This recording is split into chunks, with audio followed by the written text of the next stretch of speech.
These are my Amazon milk frogs, and aren't they just the cutest tree frogs ever? And in today's video, I'm gonna give them the much needed upgrade that they deserve. So I'm gonna transform this blank canvas into this work of art. And I invite you every step of the way. My name's Ron and you're watching Mighty Morphin Reptiles. Let's roll the tape.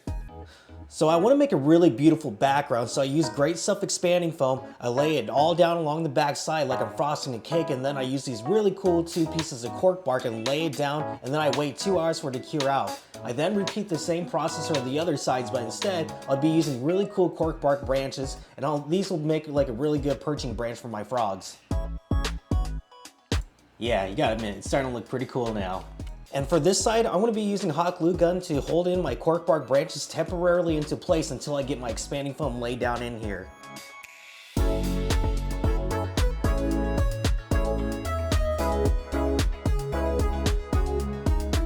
But this is how my Heartscape's looking, and I'm totally loving it. Frog's gonna be able to perch everywhere all nicely along the side. But now, let's get to applying the media to the walls. But before we get to applying the media to the walls, we have to carve out all the smooth surfaces of the expanding foam, because 1, if you don't, then the media will not stick to it. And all that porousness after you carve it, that's what makes it stick. But before I apply my media to the walls, I want to protect my Heartscape, so I grab plastic food wrap, then I wrap up all my branches up, just like a wrapped up donut that you see at the gas station. And now I'm ready to apply my media. I'll be using Drylok Extreme right here, then I'll be using brown liquid cement coloring. I mix these two together to get the consistency of color that I want, then I pour it along the walls, and then I brush it all nice and evenly in.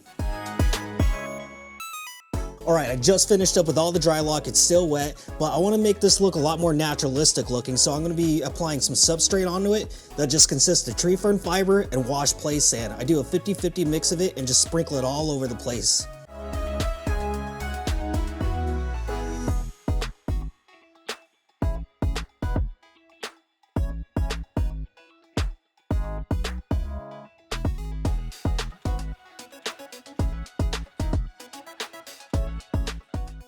Alright, it's the next day now, it's all cured out, and I just gotta say, look at that, dude. That just looks so nice. This is actually my first time using the combination of tree fern, fiber, and sand. I usually just use washed play sand, but look how nice it just came out. It just looks so much more naturalistic, all the wood and blends in now. I just totally love it. Then, I'll take some quick measurements. Then I'll be using filter foam as the drainage layer right in here. Then I use window mesh screen as a substrate barrier. And then I pour in my homemade substrate that consists of orchid bark, organic potting soil, and sphagnum moss. And I like to get it up to about 3 inches thick, and then I push it back to give it that depth of field look. And then for my next step, I'm gonna be using Spanish moss and putting it around the cork bark branches and pinning it down with garden wire. This will give it a lot more of a naturalistic look.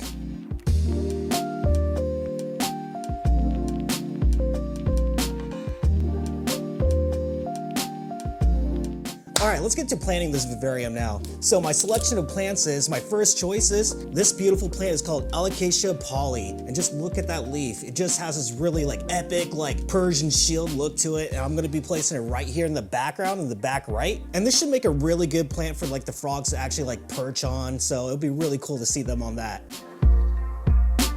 And then another plant that I decided to use is called leper lily. This should help contrast the whole vivarium with this little bright yellow between the leaves, and it just has a nice luscious look. This is also another good plant that the frogs can perch on. I'm gonna be placing it in the back left corner. And my other choice of plants that I have right here is called Bella palm plant. I just really love the little palm look. This should just give it that nice jungle look. And I'll be breaking these up by its roots and placing these plants all along the sides to help just complete that jungle look.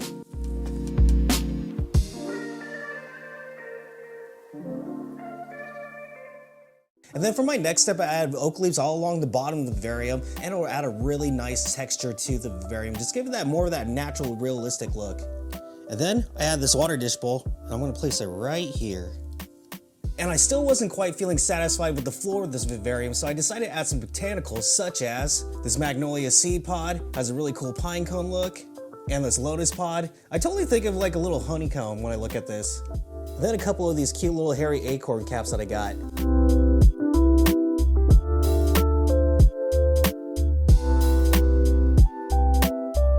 And then for my microfauna, I'll be adding some springtails in. These guys are great at eating mold, algae, and fungus. And then for my isopods, I'll be using orange powder isopods here. I just really love the look on these guys. They're just really cute looking with that orange look.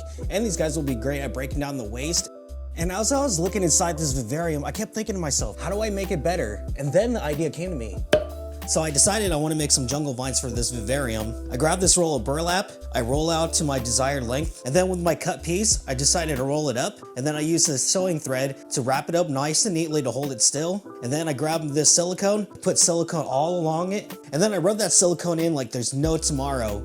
And then I dip it into my homemade substrate that consists of 50-50 of washed play sand and organic potting soil. After I get it all mushed in, I just leave it overnight for about 24 hours to cure out, and it's done. And I pin it to the walls using garden wire, and I also have it hanging from the top of the screen. I think this will give it that really awesome jungle look. Then to make some of the vines pop up a little bit more, I added some Spanish moss, and all I did was wrap it around a little bit here and there, and then tuck it in some of the places. Then I added one last piece of Heartscape, and it's this cork bark tube. I stuffed it in with some Spanish moss in the holes so the frogs don't get stuck in. Place it right there.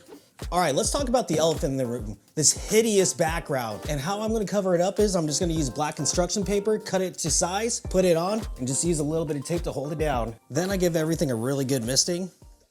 And now, let's put these suckers in.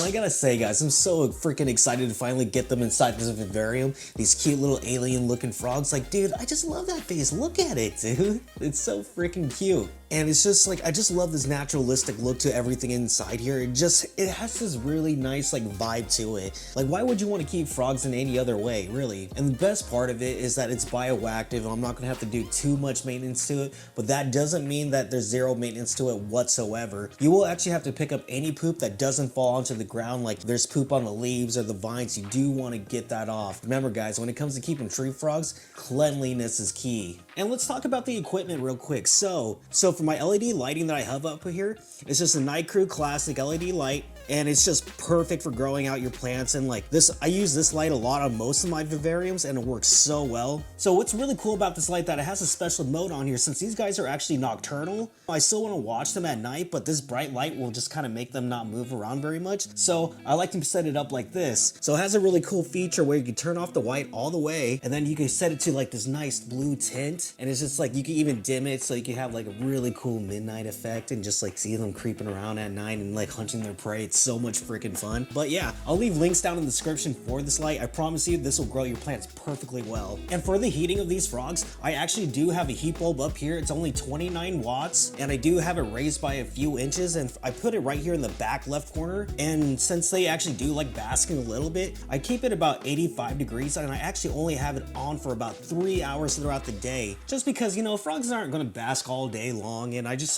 have it on a smart plug, and I have it on a timer for only about 3 hours a day. I figured around from like 1 to 2 p.m. is actually a good time frame, because I'd rather just have it really humid in the morning and then really humid at night. So I feel like this is totally perfect for it. But these are seriously some of the coolest tree frogs you can ever get. Hey you. Yeah, you bozo. Don't forget to like and subscribe, my dude. I think I gotta really stop licking the frogs, guys. Alright guys, my name's Ryan and you're watching Mighty Morphin Reptiles.